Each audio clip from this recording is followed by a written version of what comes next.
let's go.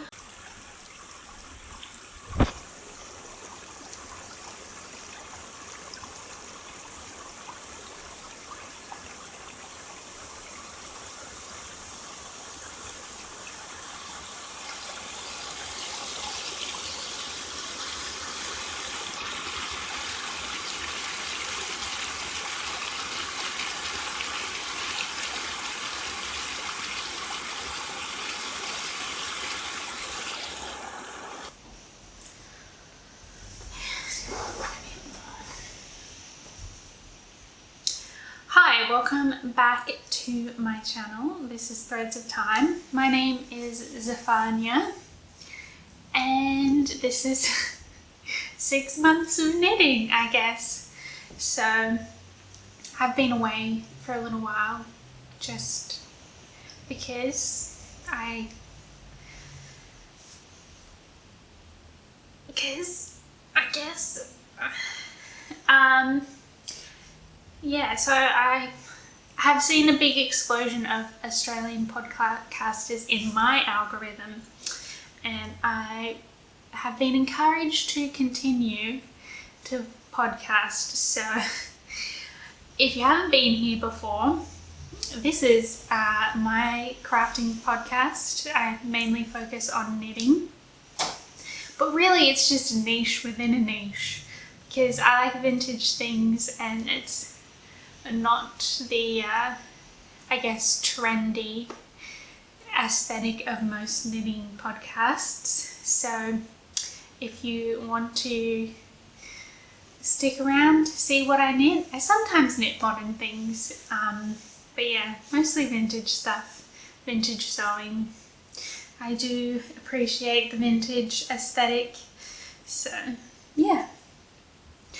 I will get started with finished objects, starting with one we've seen before, but this is the cardigan I was knitting in the last video, I think.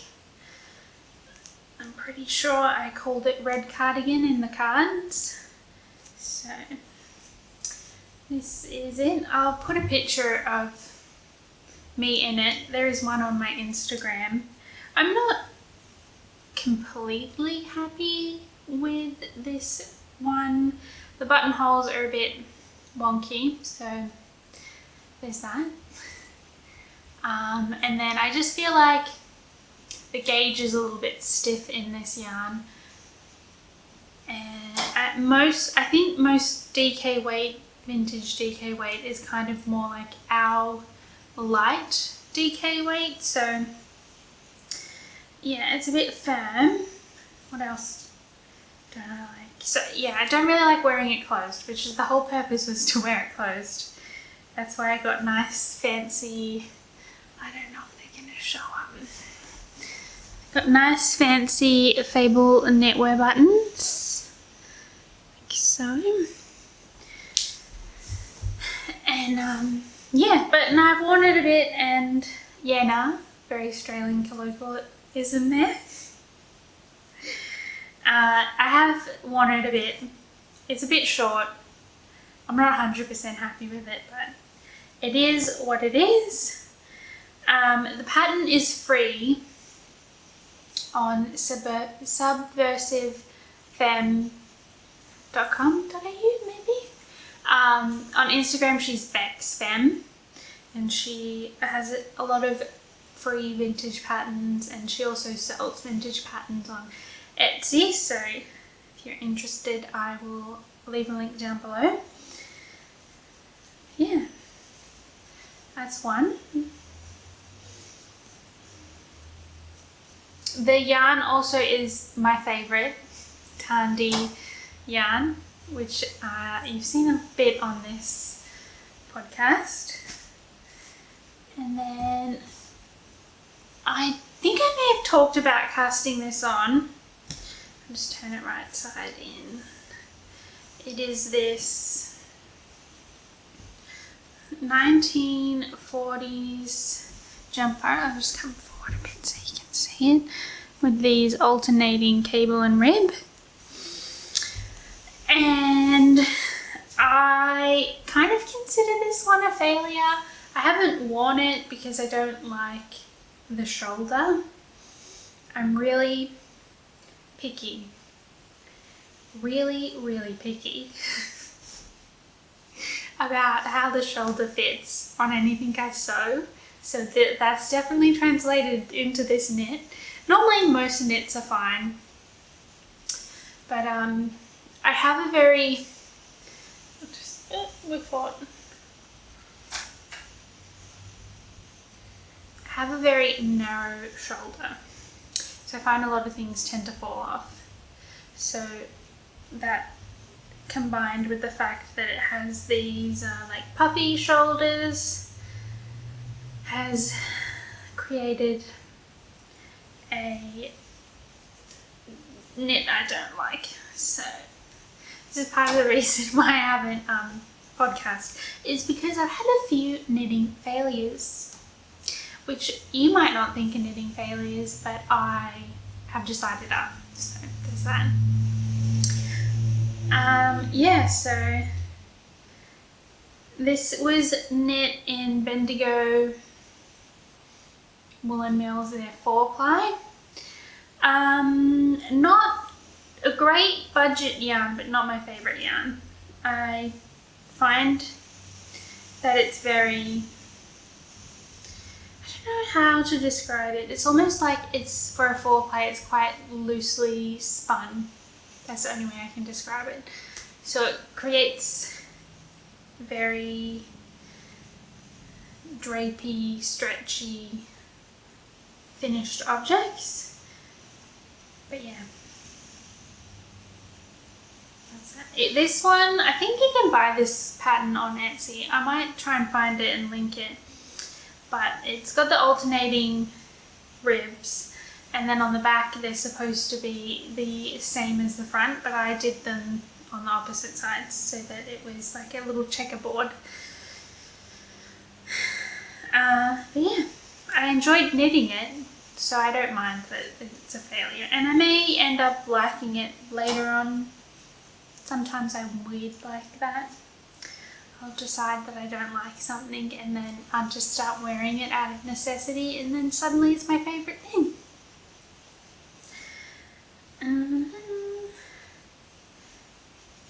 Okay, next, kind of a failure, but it's okay, is this 1950s top.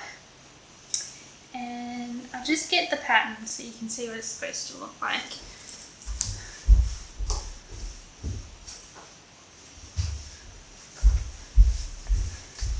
It's supposed to be this one. Let's see, coffee cup mark.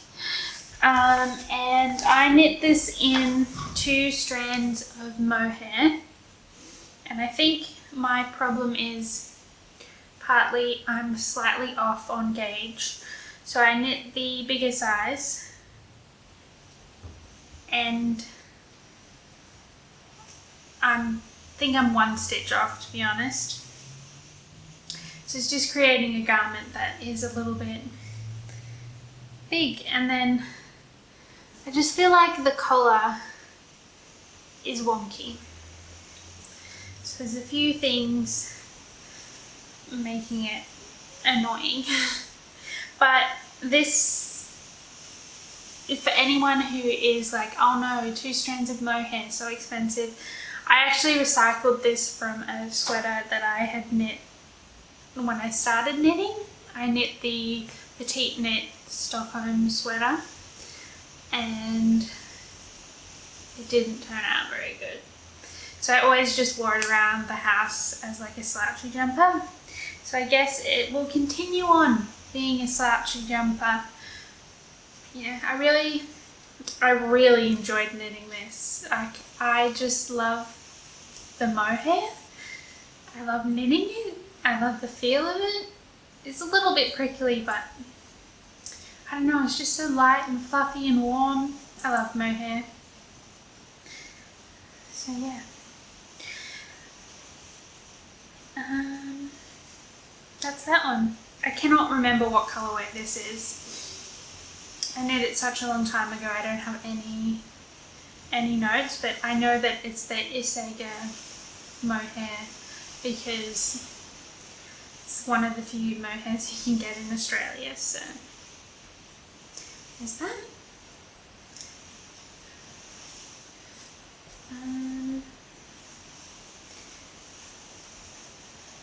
Then what do we have? I will show my whips. I actually have a few, which is naughty, but I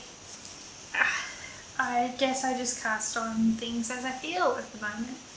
So the longest standing whip, which if anyone has watched any of my previous podcasts, you will know that this has been a long time in the works. I think it's been a year, I'm not gonna lie, but it's my partner's Morash sweater by Martin Story, and all the knitting is done.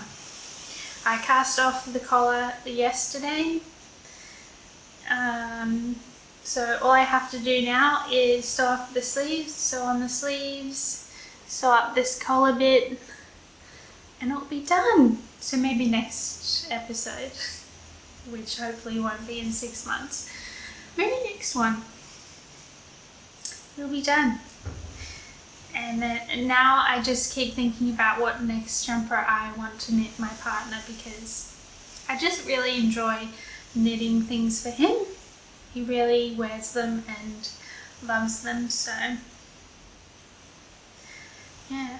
I'm thinking maybe something in the round for the next thing I knit him, because the 2 jumpers I've knit him have both been in pieces and I'm sick of it. It's like the anxiety about whether or not it will fit is real.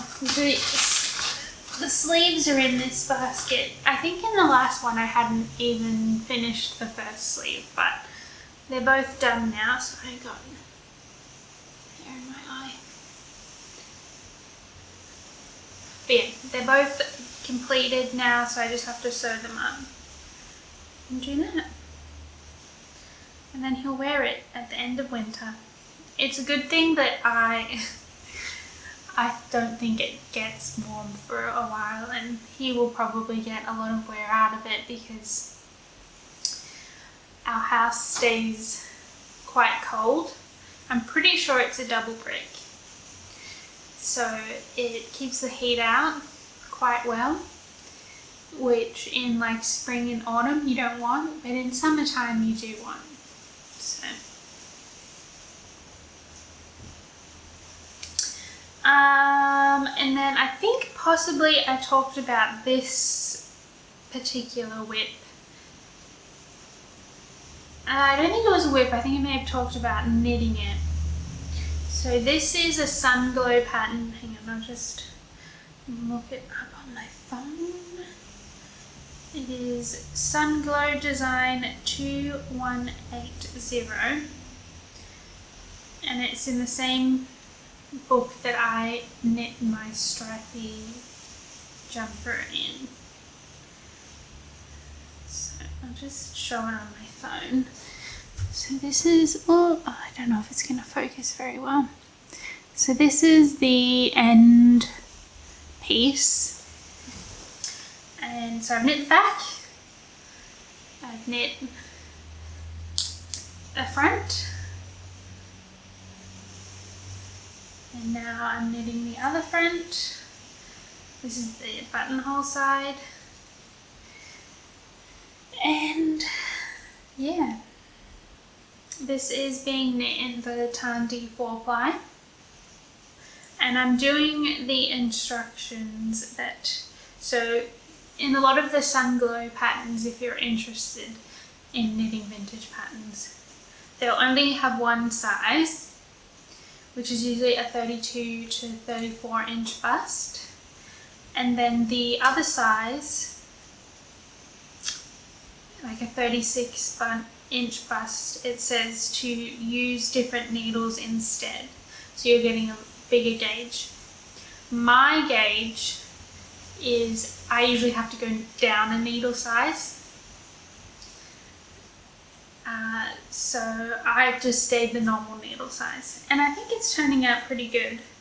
I did kind of pin together the back and the first front just to see how it was hitting me, and I think it will be fine.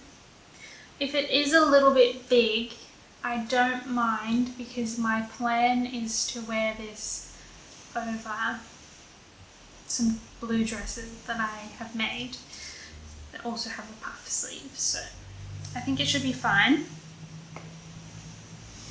I think once I finish this front, I will sew together the body and put the buttons on and see what it's fitting like, and see if I have to make any alterations to the shoulder. Like, do I want to make more decreases?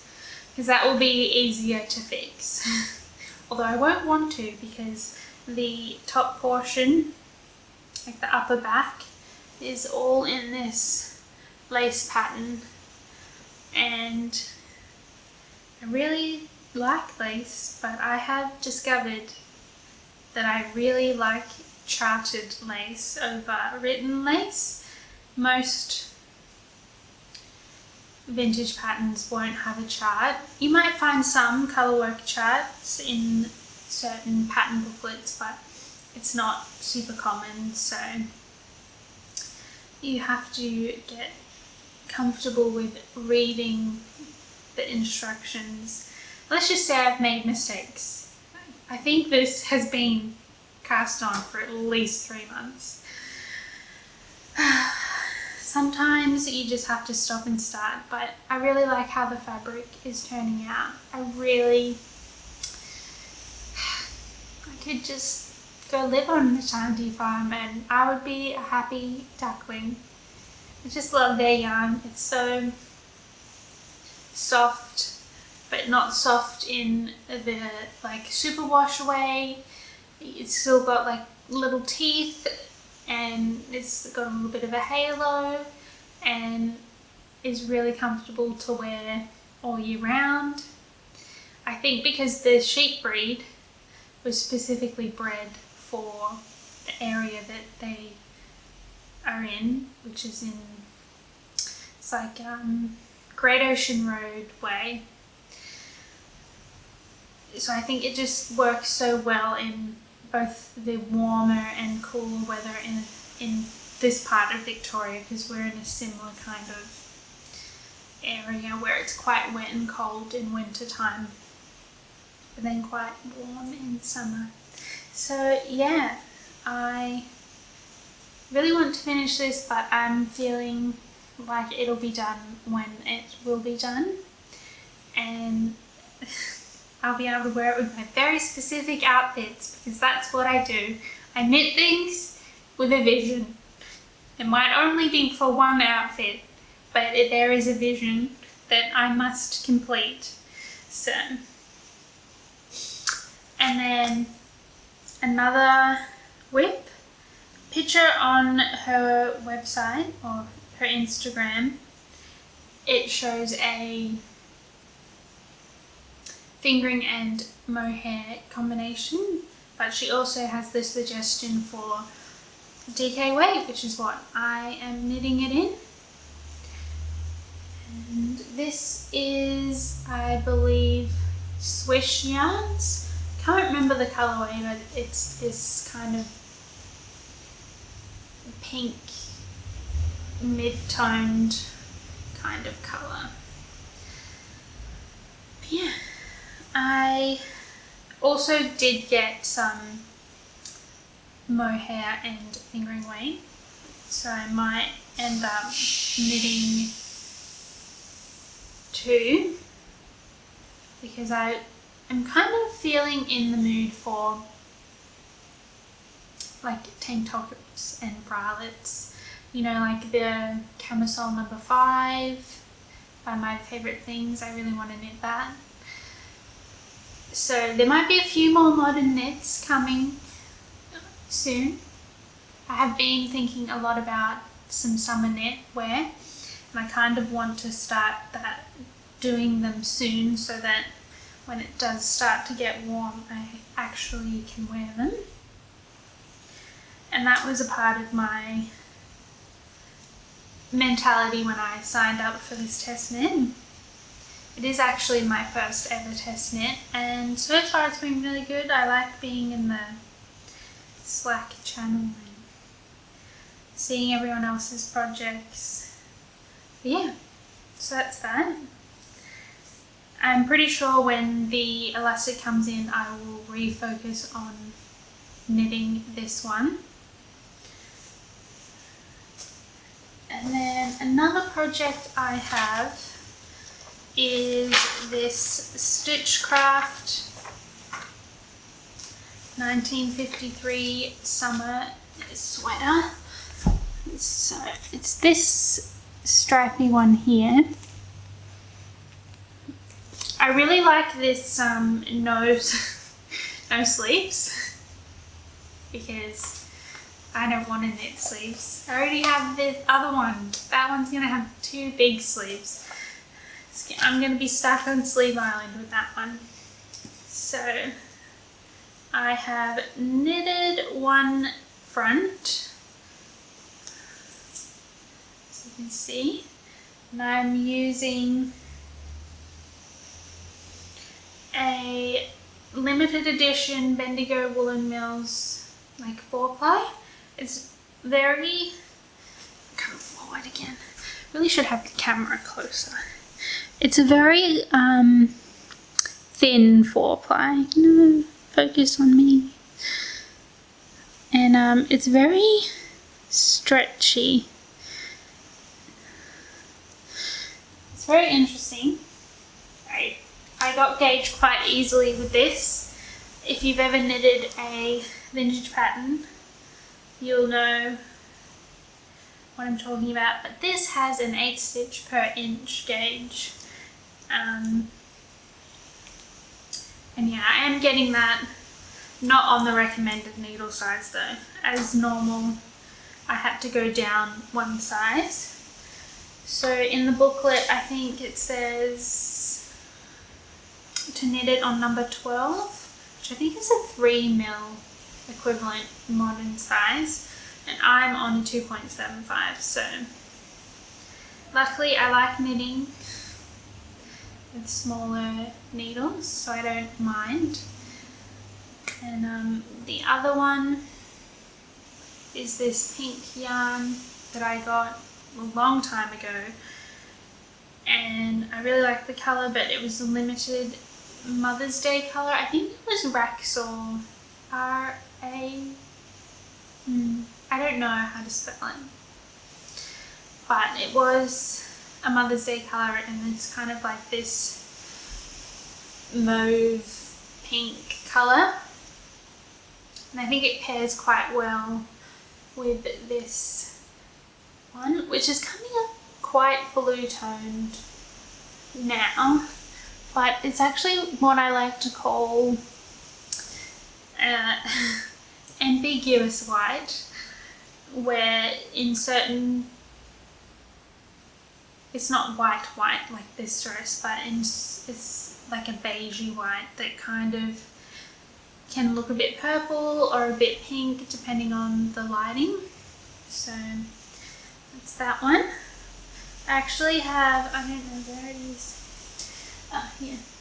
I've started the back because I want to knit this and then make sure that I did the shoulder shaping in the stripe pattern correctly or nicely enough so that it looks fine when they're sewn together.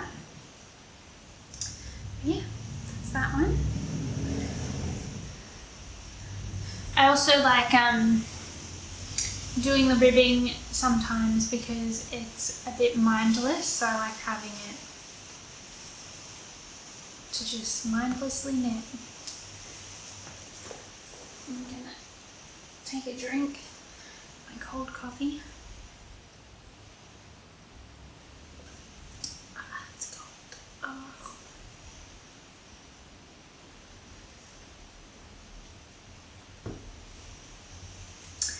And then I guess my final whip is a very long-term project. I have no plans on having this finished, except maybe at the end of the year. Maybe, yeah, that could be a goal. I'll just pick up these stitches. Okay. I'm pretty sure I've talked about this previously, but I purchased a vintage knit piece that came with the original instructions, which were handwritten by said knitter, I'm assuming, and they're in the middle of the row. And I'm knitting it, so it's a dress on knitting a 3-ply that I'm holding with this, I guess, strand of sparkle yarn. And yeah, so I'm not super happy with how the bottom is flipping, but I plan on fixing that with some chain, like you see in some of the Chanel knit suits, and I think that should help it out a lot. I mean, you can't really see anything, it's like a black blob, it's like a jellyfish of blackness. So yeah, I just knit on this when I feel like. I'm nowhere near the decreases that start to happen for the waist. Pretty much I have made some modifications to the actual written pattern, which asks you to knit it in pieces, but I decided to knit it in the round. But it has this split on both sides. So I knit those first, obviously, and then I joined it, and now I have to knit for like 22 inches, and it's quite small. It's going to take a while. I'm knitting it in, I'll just grab the ball. Ugh. I'm knitting it in 3-ply Classic by Bendigo Woolen Mills, which comes on a cone, and I have knit a skirt out of this previously, which I am going to most likely undo and use into this project.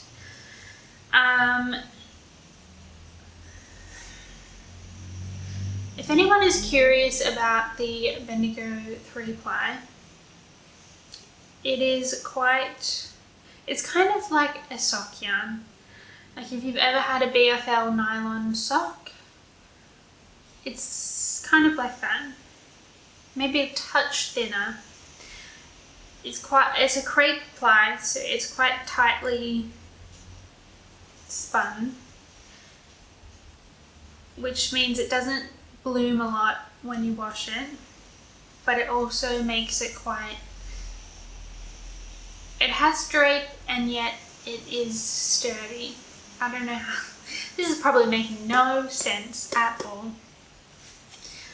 That being said, if you do knit vintage patterns and you are looking for a 3-ply yarn that will easily get you a 8-stitch or 7-stitch per inch, I definitely suggest trying the 3-ply Classic.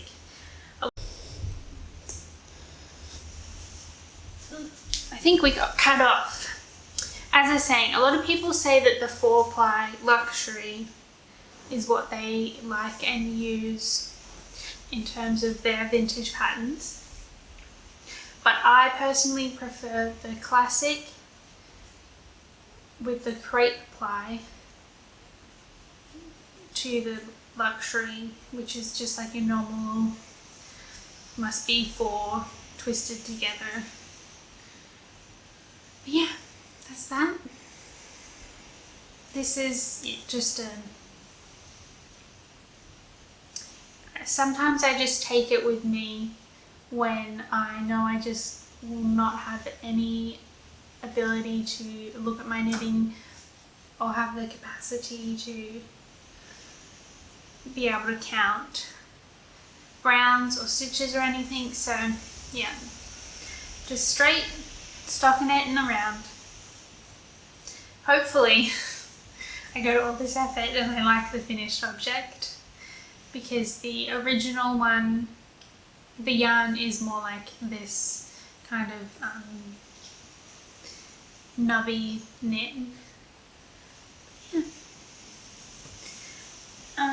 I don't think I will talk about acquisitions in this particular one. Maybe if I record another one soon, I'll talk about things I've bought then.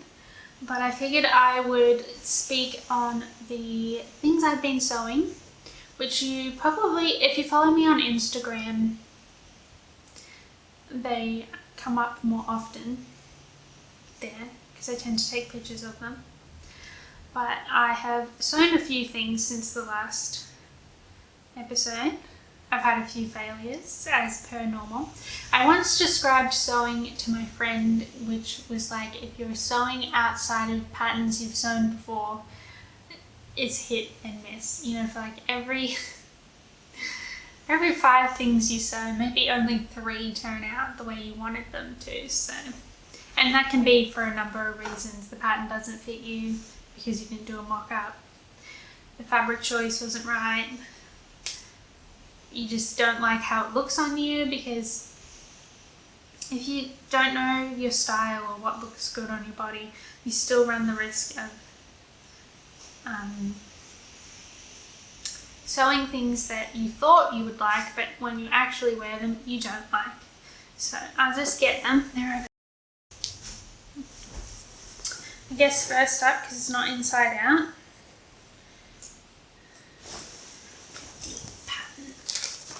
I attempted to sew this skirt, and as you can see, it has pleats through the front. And I did that, and these hips don't lie. And they didn't like the pleats. The pleats would not sit nice and flat. It was not working. So I just ended up pulling out the pleats. You can see the sewing lines here, and I just made it into an A-line skirt. This is sewn out of like a very lightweight plain woven woolen from the Remnant warehouse, and it's okay. It's just a plain black skirt. I'll get use out of it, even though I don't absolutely love it. That can be how it is sometimes. And then I sewed this rayon crepe. It's like a satin backed crepe, which you can kind of see here. It's got a big collar. Nice flared skirt. I'll pop a picture of I have a picture of the torso up close. This is actually why I decided to knit this cardigan, because I thought, I thought it would look cute together. So I have a few dresses that are in kind of like this blue that will go with this knitting. So it's not the only one I decided it would go with. I really like this pattern. It's a butterick pattern from about between 1938 and 1940, I would say. I don't actually know, it might say on the pattern, but I haven't looked to see what the copyright is. But yeah, it has another view that I really want to knit, that I really want to sew. It's very much more of a kind of like princessy dress, but I think I might, so I bought some black crepe, and I think I might sew it in that, so it kind of is a bit like cute, sexy vibes, I guess. I will see if I also have a picture of the pattern to put up as well. And then Another one, I'll just turn it right way in, is this 40s design. Both of these fabrics are from We Are the Fabric store. If you're interested in rayon crepes, which can be quite difficult to find, they have, I don't want to give it away, they have a lot. They do it, they have a nice selection. So this one, I believe, is a Georgette or Chalet, how do you say it? It's very lightweight. So although the fabric is kind of like very wintry, autumn-like, I think it's going to be something that only gets worn in certain temperatures. But yeah, it has a few little classic 40s, like a shoulder bit, and yeah. I also have a photo, I think I have a video, a reel on Instagram of this one. I find with the early patterns, like the 30s and 40s, I have to sew, I can sew a 34 or a 36 bust and it'll be fine. I usually just have to make an alteration on the shoulder, and I think in the future I might make a like shortening the back, because I have a bit of a, I guess, a sway back, so I tend to get a bit of fabric gathering there, which I can just fix by sewing the waist a bit smaller, but it's not ideal. Another alteration that I pretty much always have to make in this size range is bring in the shoulder. So the shoulder will sit off here, and then if you sew the correct seam allowance, I have a sleeve that's like basically falling off my shoulder. So what I tend to do is just position it into the correct spot, which is up here. I think in future I might just start preemptively doing a narrow shoulder adjustment, and yeah, and have it go from there. I do have a little notebook which I put all my finished notes and things in it. You can see this one here. Oops. I have a whole heap of inspiration pictures printed out.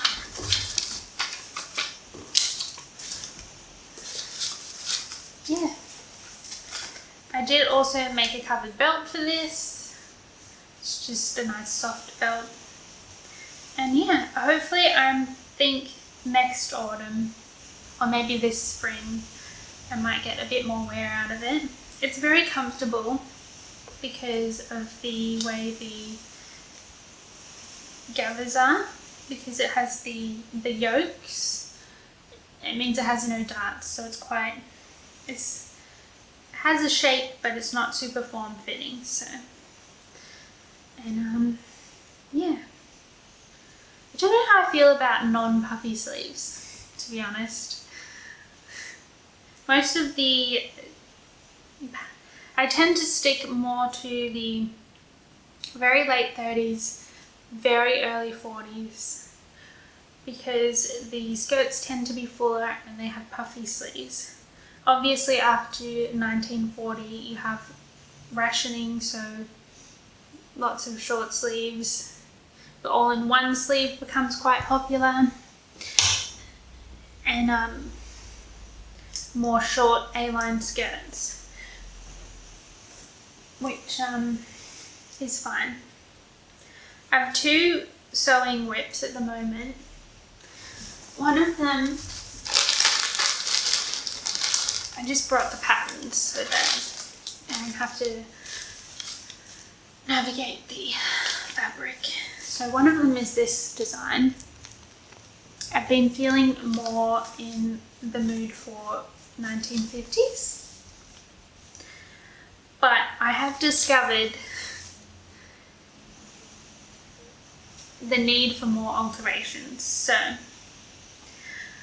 I bought this one in a 38 because the hip size is my correct size and that fits fine. And my bust measurement sits around a 37, but I'm quite narrow in the rib cage, so that's why I can get away with buying 34 in bust size.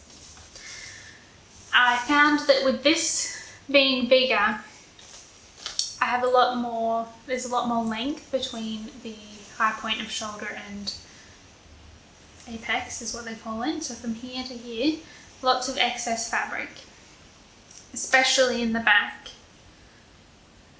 which with a smaller pattern, I tend to just sew the shoulder seam shorter, which doesn't work for this because it's just so much. So I did start, and I didn't do a mock-up, in a pink linen that I had left over from the pink linen dress I made at the start of the year. And I'm pretty much just going to end up with a scoop neck because it was easier to alter. And I'm just going to bias bind it and call it a day.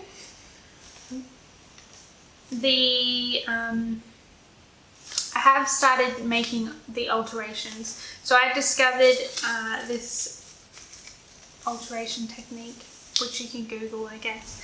It's a petite adjustment, which is just pretty much taking out excess fabric from here and the back.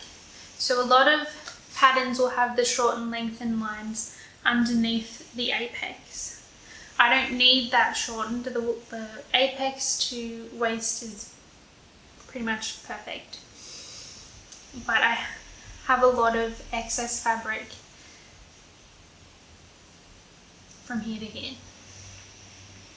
And there's never, on a pattern, there's never a short and lengthened line for here because it interferes so much with the armhole. So I ended up taking out maybe an inch and a little bit more from the back. I actually did 2 spaces in the back. I did one in through the shoulder armhole and then one underneath armhole, just a little skinny one. And the mock-up is a lot better. So I think I'm going to make another dress in this style and see how that goes. I will have to, because when you take out fabric, everything kind of shifts up a bit.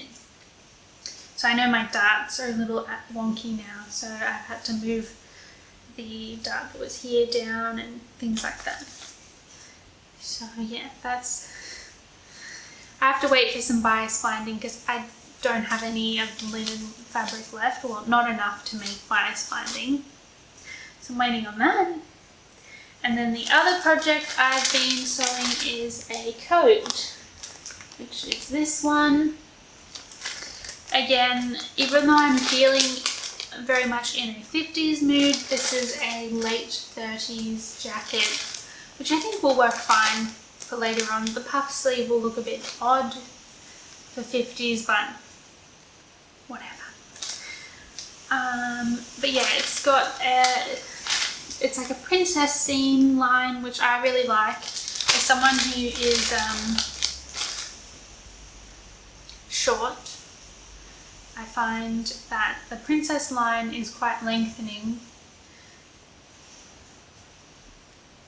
I'm not like super short, I'm not like 5'1" or anything. I'm 165 centimeters, which I think is like 5'3" or 5'4", can't remember. So it's not that I'm super short, it's just that I look short. So I find that when you cut me off at the waist, it can make me look shorter. So I like the princess line because there's no waist seam line. But yeah.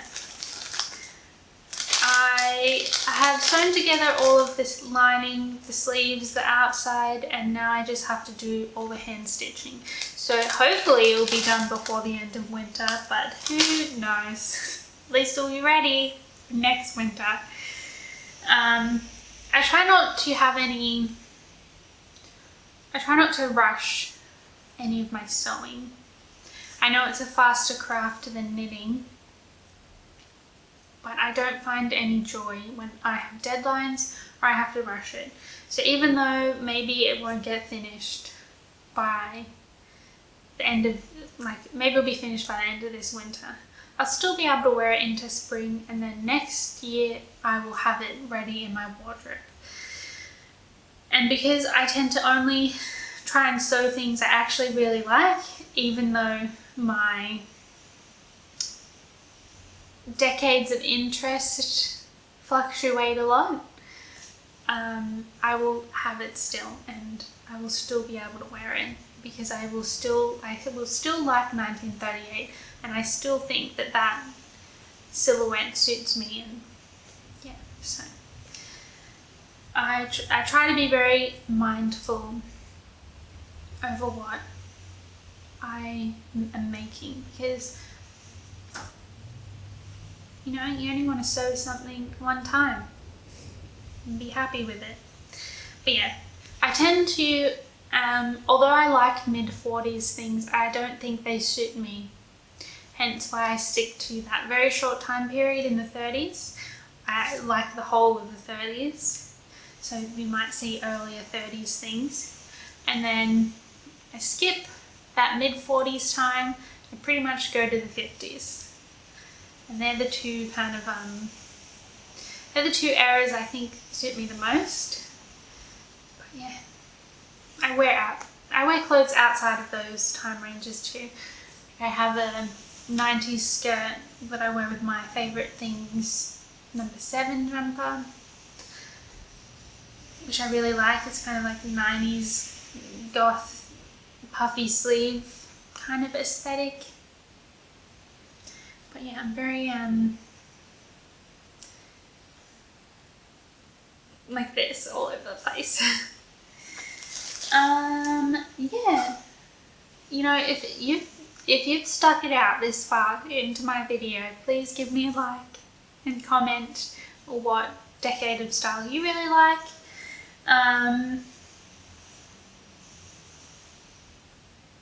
If there's any questions about any of the projects I've talked about, please let me know. I think I'll talk a little bit about life things, although I don't know how I feel about it, honestly. Let's see, 6 months. That's a long time. I got engaged. I now have a rock. It's a very pretty sparkly rock. It's a 1930s Art Deco ring. It's very pretty, has emeralds. I'm very happy. I'm not working at the moment still, so I have lots of time to craft. I should have, well, I shouldn't say that. I could have more finished projects, but I don't like to rush, so I just do things at my own time. I've been going to the gym because I've been trying to shift the weight I gained during COVID. I went to the Coburg yarn market, which I do every year. That was like July. That was before July. May? Or June? I can't remember. I bought some yarn there. More Tarndie Yarn. Yeah. I always go to that market. I didn't go to the Bendigo Sheep and Wool Festival this year just because I live on the other side of the city. So you have Melbourne, you have me, and then they're on the other side. So I didn't go because it would have been I'd have to book somewhere to stay. I wouldn't be able to do the trip in a whole day. But yeah, I rearranged my sewing room. That's exciting. And then that's it really. Just being a homebody. Looking after my partner because he's been really busy with work. And yeah, that's it. Anyway, I'm pretty sure this video is astronomically long compared to my normal 30 minutes. So I hope you enjoyed.